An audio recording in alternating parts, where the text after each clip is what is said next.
자녀를 살린 부모의 욕심이라는 것은 무엇일까요? 욕심이라는 것은 평균치보다도 지나친 것을 욕심이라 그럽니다.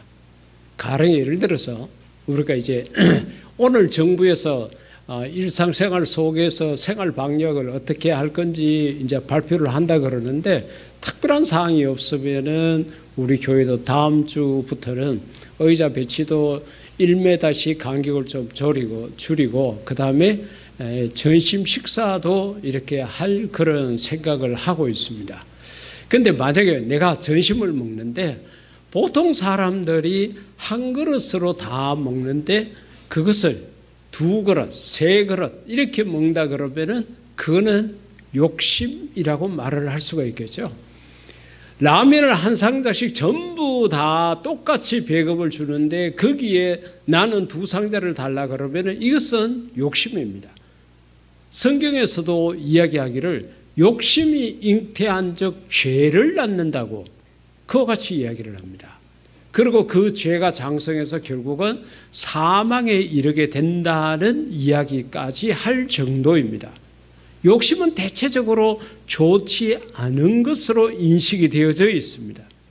하지만 오늘 저는 성경 속에 나타나 있는 아버지, 어머니가 자식 때문에 나타내었던 욕심, 이 욕심은 좋은 욕심이고 선한 욕심이고 거룩한 욕심으로까지 표현하고 싶어요. 왜 그런가 하면 자식을 살리는 일에 기여했기 때문에 그렇습니다.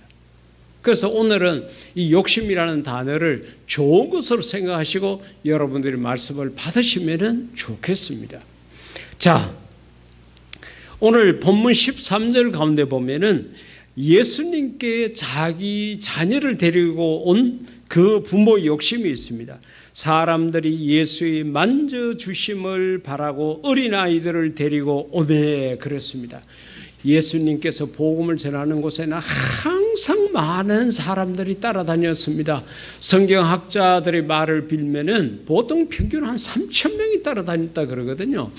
그런데 그 속에는 어린 아이들도 많이 있었다는 거예요. 그 대부분들은 자발적으로 오기보다는 부모의 손에 이끌려서, 아니면은 부모님이 가니까 다른 데 갈 곳이 없어요. 그렇게 해서 따라왔던 아이들, 이런 아이들이 있었습니다.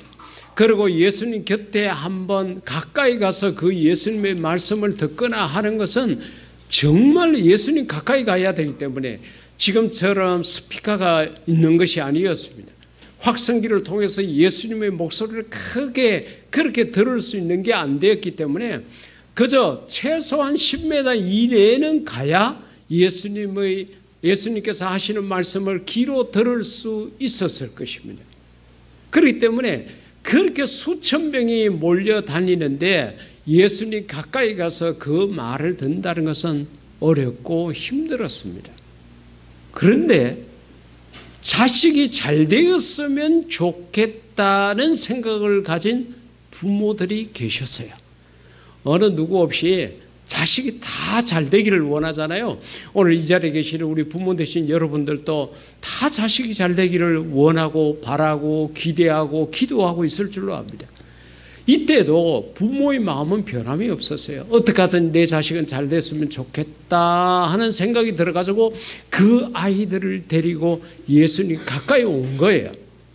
그런데요, 문제는 제자들이 봤을 때에 지금 어른들도 예수님 가까이 오기가 힘든데 저 어린 것들, 예수님의 이야기를 들어도 이해도 못할 것 같고 도무지 예수님하고는 어울리지 않을 것 같은 그 어린 아이들을 데리고 온 거예요. 그러니까 제자들이 그들을 꾸짖게 됩니다. 자, 보통 부모 같으면, 다시 말하면 자녀에 대한 욕심이 없는 부모 같으면요, 아이고 억지로 이렇게 데리고 오기는 왔는데 나도 귀찮고 힘들지만은 예수님 가까이 있는 제자들이 저렇게 꾸짖고 그렇게 하니까 그냥 여기서 포기해야 되겠다 이렇게 생각을 접어버리고 그냥 네 예수님 얼굴 한번 봤지? 예수님 목소리 어떤지 알지? 그 정도 선에서 끝냈을 거예요. 그런데 오늘 이 본문 13절 속에 나타나 있는 이 부모, 사람들이라고 그와 같이 이야기를 했는데 이 부모는 욕심이 있었던 거예요. 이 자리에서 저 사람들이 싫어하고 제자들이 거부한다 그래가지고 내가 자식을 데리고 갈 수 없다고 생각을 한 거예요. 그리고 이 본문 말씀 가운데 보면은 그저 이 자녀들에게 예수님 말씀을 한번 듣게 해야 되겠다. 예수님의 얼굴을 한번 보여줘야 되겠다. 이게 아니라 만져주심을 바라고, 이 욕심이죠.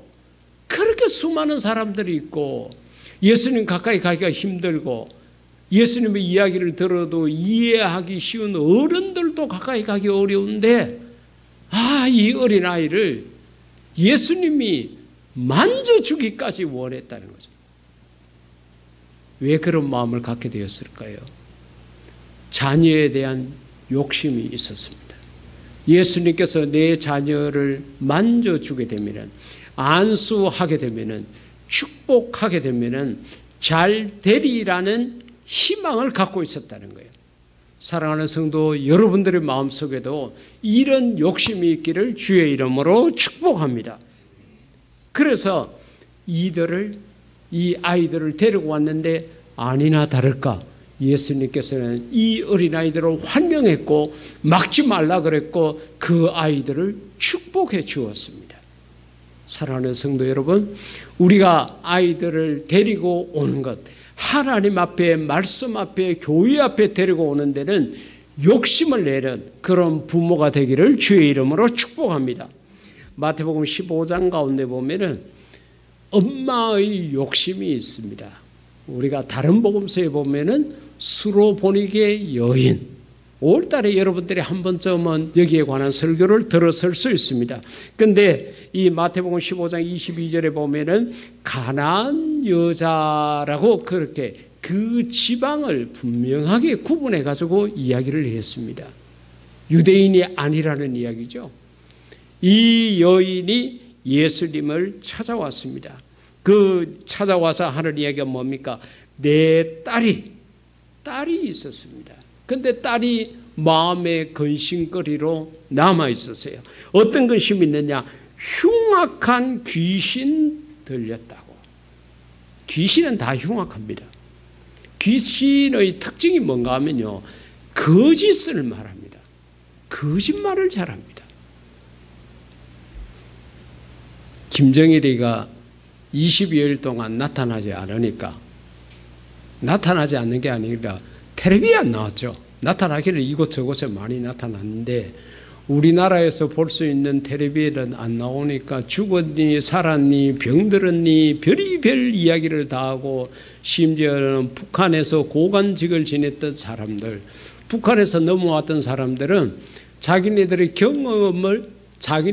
경력을 근거로 해가지고 99%가 죽었다 그렇게 이야기하고 막 그렇게 난리를 치게 했습니다.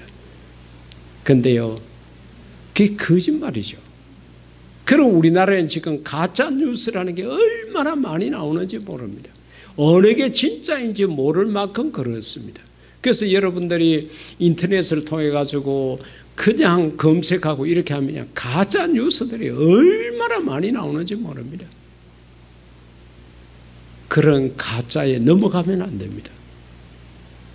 페이스북 같은 데 보게 되면은 우리 목사님들이 그 가짜 뉴스에 너무 기가 얇아요. 그래가지고 그게 진실인 것처럼 막 그렇게 해가지고 여러 가지 모양으로 멀쩡한 사람을 죽이고 선량한 사람을 욕되게 하는 경우가 많은데, 이게 다 왜 그러냐? 이게 귀신들이 하는 짓입니다. 귀신이 들어가게 되면 나타나는 게 거짓을 많이 말하게 돼요. 그래서 예수님께서 마귀를 칭하실 때 거짓의 압이라고 그와 같이 이야기를 한 거예요. 저와 여러분은 이런 거짓에 말려들지 않기를 주의 이름으로 부탁드립니다. 자기 딸이 흉악한 귀신이 들렸다고 예수님을 찾아와서 고쳐달라고 그랬습니다. 그때 예수님께서 하시는 말씀이 이방인이라고, 이스라엘 백성이 아니라고 예수님께서 그를 거절했습니다. 그렇게 거절하게 되니까 뭐라고 이야기하는가 하면은 개도 주인의 밥상에서 떨어지는 것을 주워 먹는다고 그렇게까지 이야기를 합니다. 그러니까 예수님께서 이 여인을 향해서 하는 이야기가 28절 가운데 보면은 여자야 내 믿음이 크도다. 할렐루야. 저와 여러분이 예수님으로부터 이런 칭찬을 받을 수 있는 자가 되기를 주의 이름으로 축복합니다. 내가 부자다, 내가 잘생겼다, 그게 아니라 내 믿음이 크도다. 이런 칭함을 받을 수 있기를 주의 이름으로 축복합니다. 그리고서 예수님이 하시는 말씀이 내 소원대로 되리라. 그와 같이 말씀을 하셨는데 그 딸이 어떻게 됐어요? 그 병에서 고침받게 되었다는 것입니다. 사랑하는 성도 여러분, 이 엄마의 욕심 보십시오. 예수님께서 웬만해서 그렇게 말씀하시지 않거든요. 예수님을 찾아오고 예수님에게 간구했던 자들에게 거의 두 말 안 하시고 그에게 복을 주시고 치료하시고 모든 은혜를 베풀어 주셨습니다. 그런데 예수님께서 이방인이라고 그렇게까지 거절을 당했으면은 뭐 예수님도 사랑이 별로 없네, 예수님 별거 아니네, 이렇게 하고 돌아갔을 겁니다. 여기까지가 보통 부모들이 갖는 생각입니다. 그리고 돌아가서는 이야기하겠죠. 예수라는 자가 사랑이 많다고 그러더니만은 아니더라, 내가 직접 찾아갔는데 내가 이렇게 내 딸이 흉악한 귀신이 들렸다고 이야기했는데 안 고쳐주고 그냥 외면하더라, 막 그렇게 소문을 냈을 거예요. 이게 보통 부모들이 갖는 마음입니다. 그런데 이 엄마는 욕심이 있었습니다. 예수님이 저렇게 말씀하시더라도 내 딸을 고쳐야 되겠다. 내가 어떻게 낳은 딸인데, 내가 어떻게 키우고 있는 딸인데 저 딸이 귀신의 종로로서 해가지고 인간구실을 못하고 저렇게 사는 거 내가 엄마로서 절대로 볼 수 없다 싶어서 그 예수님의 말에 고개 숙이지 아니하고 더 예수님 앞으로 나아간 결과 그는 칭찬을 받고 딸은 고침을 받게 되었습니다. 사랑하는 성도 여러분, 여러분들이 부모입니까? 여러분들에게 딸이 있습니까? 여러분들에게 아들이 있습니까?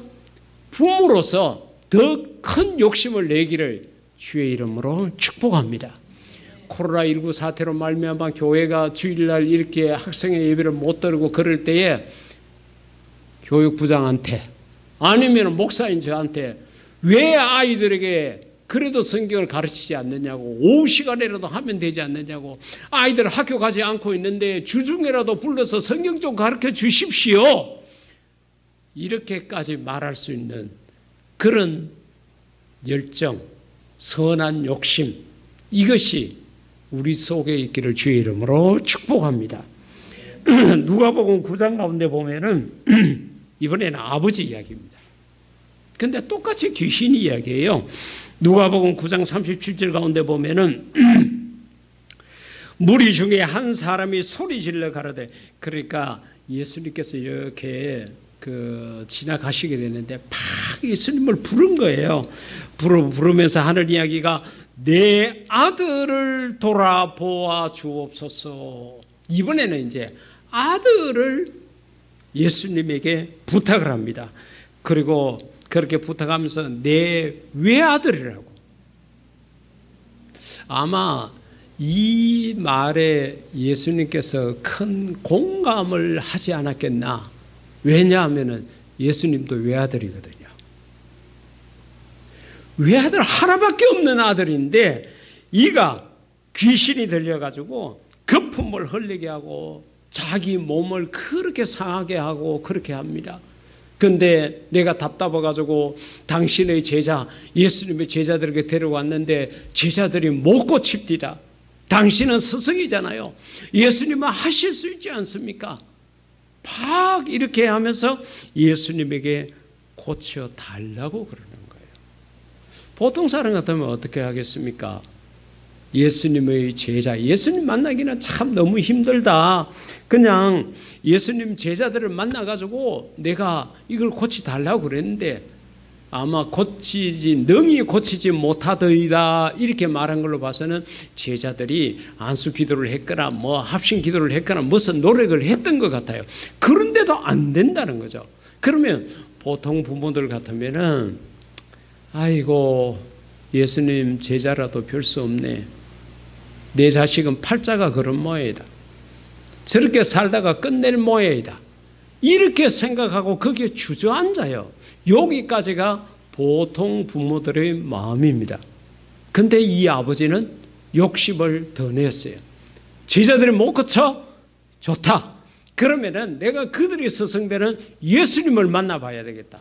이렇게 생각하고 예수님을 찾았던 것입니다. 그러니까 예수님께서 뭐라고 이야기를 하셨느냐? 내 아들을 이리로 데리고 오라. 예수님께서 데리고 오라 그래요. 생각 같아서는 처음부터 이 아버지가 그 아들을 데리고 갔으면 더 좋았을 건데 안 데리고 갔던 것 같아요. 아마 더 발작을 하고 입에 거품을 내고 아버지로서도 그 아들의 힘을 제어할 수 있는 그런 통제력이 없었겠죠. 왜 그런가 하면은 귀신 들린 사람의 특징 중에 또 하나가 힘이 얼마나 센지 모릅니다. 그래서 옛날에 우리 한국 교회 70년대 80년대 한참 교회 성령의 역사가 일어나고 부흥 집회할 때 보면요, 귀신이 나갈 때 보면요, 그 큰 장의자 있잖아요. 그걸 막 혼자서 들어가지고 집어 던지고 막 강대상 다 업어치게 하고 사람이요 서너 명이 매달려도 그 힘을 못 당할 만큼 귀신들이 나갈 때는 엄청난 힘을 그렇게 나타내고 그렇게 했던 적이 있거든요. 하여튼 어떤 이유에서든 간에 이 아버지는 아들을 예수님 앞으로 데리고 오지를 못했습니다. 그러나 그 아버지가 아들을 고치고자 하는 욕심은 컸던 거예요. 예수님께서 그걸 보시고 너 아들 데리고 오너라. 데리고 오자마자 예수님께서 귀신을 꾸짖었습니다.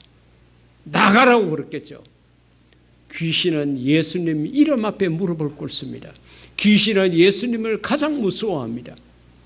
그렇기 때문에 예수님 앞에 왔을 때에 예수님께서 그를 꾸짖게 되니까 아이를 낫게 하사.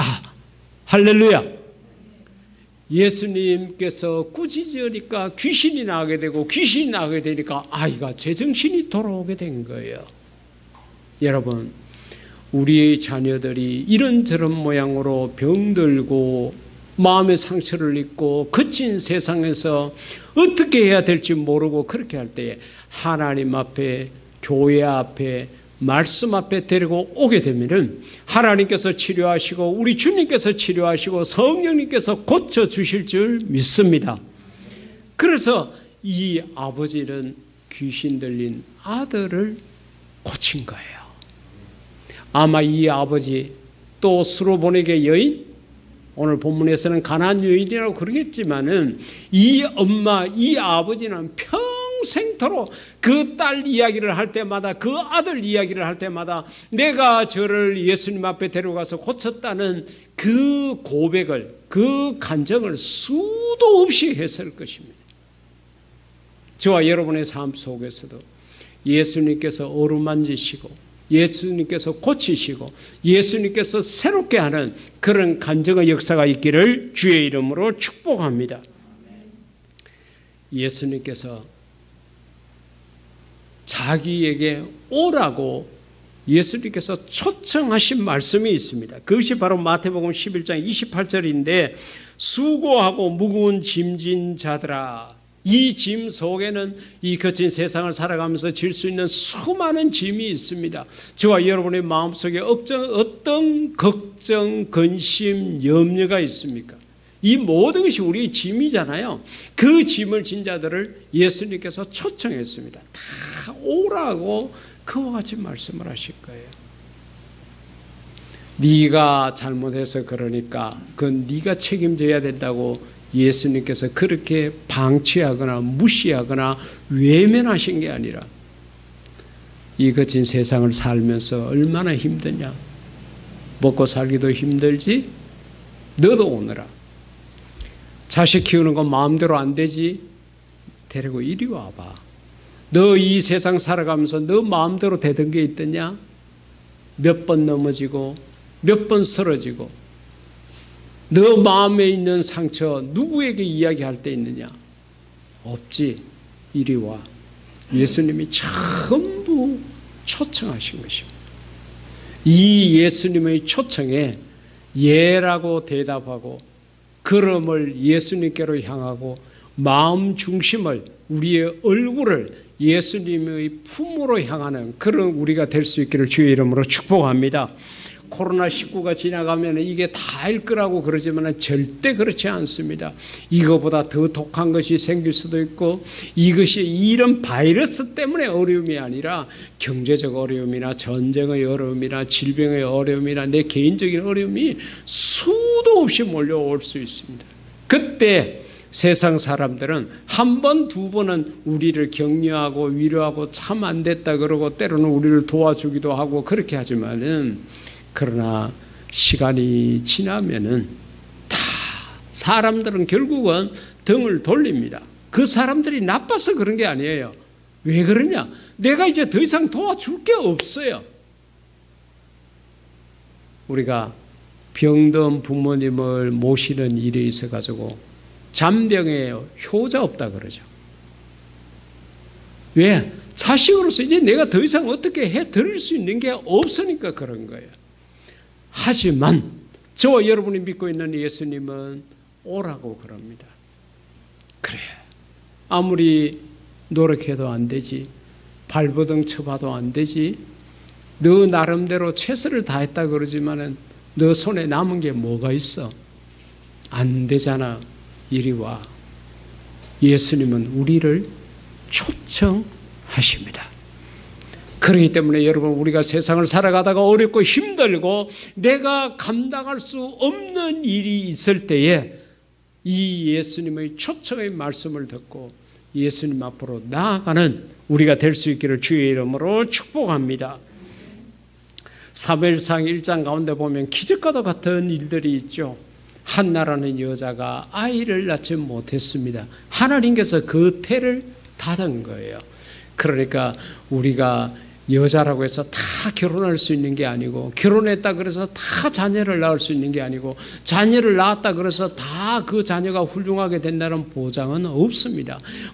모든 과정 속에 걸음 속에 하나님의 도우심이 반드시 있어야 합니다. 한나라는 여자는 결혼을 하기는 했지만은 아이를 낳지 못해. 하나님께서 생명의 주인이신데 이 여인으로 하여금 태를 닫아버린 거예요. 그러니까 한나가 어떻게 합니까? 하나님 앞에 기도합니다. 성전에 가서 기도합니다. 얼마나 기도의 깊은 단계까지 들어갔는지 대제사장이 옆에서 봤을 때에 저게 입술은 뭐라고 이야기하는 것 같은데 소리는 안 들리고 그러니까 저게 술이 취해가지고 저렇게 하는구나 이렇게 생각할 만큼 그가 기도의 깊은 단계까지 들어갔습니다. 여러분 우리가 세상을 살아가다가 어렵고 힘들 때에 하나님 앞에 무릎을 꿇으십시오. 안 된다고 낙심하지 마십시오. 한탄하고 원망하고 저주하고 불평 불만하지 마시고 이것은 믿지 않는 사람들이 하는 일이고 우리는 한나처럼 하나님 앞에 기도하는 자가 되어야 합니다. 그럴 때 하나님의 도우심이 있는 거예요.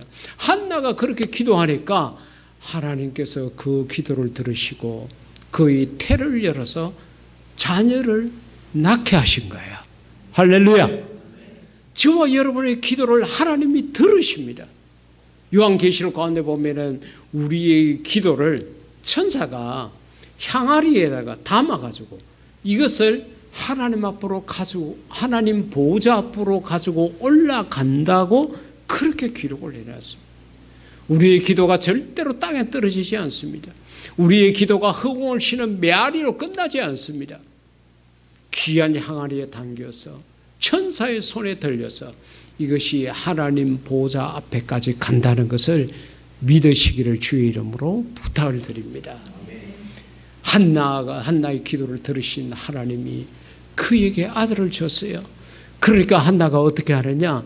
그 아들 얼마나 귀하겠어요. 그 자식 아들 낳지 못한다는 것 때문에 당한 그 서러움이라는 건 이루 말할 수 없습니다.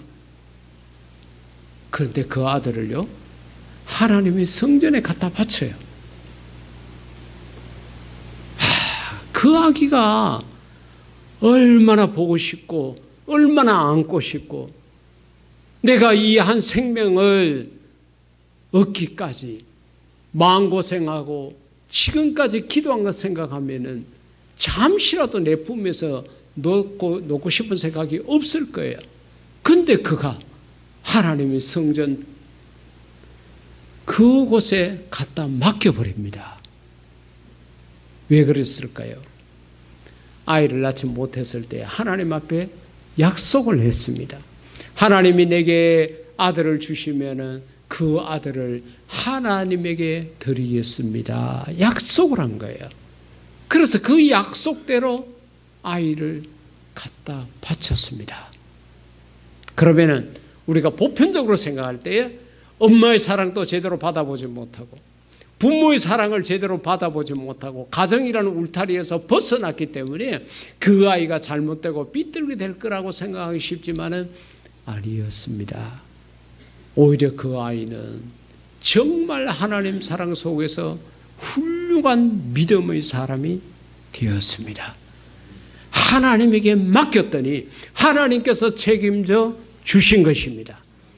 저와 여러분이 타고 다니는 자동차가 고장이 나고 그렇게 했을 때에 이걸 서비스 센터에다가 카센터에다가 맡기지 않습니까? 그러면 그 사람들이 고장난 것들을 전부 다 점검을 하고 수리를 해가지고 다시 정상적으로 운행할 수 있도록 우리에게 돌려주지 않습니까?